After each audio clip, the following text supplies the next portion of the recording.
Comando PNTL Município Lautem resiste o caso de violência baseada em gênero, o se fulan janeiro todo dezembro, tienen ringrua ronore sinhat, hamutu katnore singrua.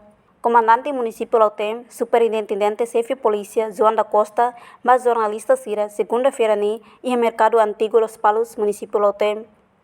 Comando Lautem, Lihusi VPU, coopera ao parceiro Cira, foi atendimento para caso de violência baseada em gênero.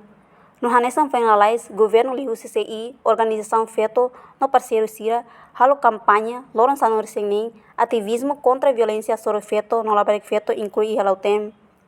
No total caso de violência baseada em gênero, nebe resista e comando Lautem, hamuto katnore singrua durante tinang ringrua ronore singhat. Esse caso hirakne, balon Cira submete ona para Ministério Público, onde hal processo continuação. Atendimento polícia liga para violência baseada em gênero e polícia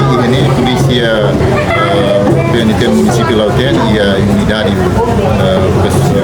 vulnerável da unidade pessoal de União de marcar e há muito serviço no parceiro Cira e o município sempre lá há muito atendimento para violência baseada em gênero e agora gira que vai a minha campanha ativismo para a violência sobre feto. Especial em município Lautem, a mim implementa o programa nós lá ela durante o de janeiro tomai e a dezembro PNT ativo nosso e a serviço muito onde parceiro Cira por atendimento com a violência baseada em gênero lá o dia que teve e o município Lautem e caso nevemos que resiste nós e 42 casos PNT resiste ou atende e processo o Ministério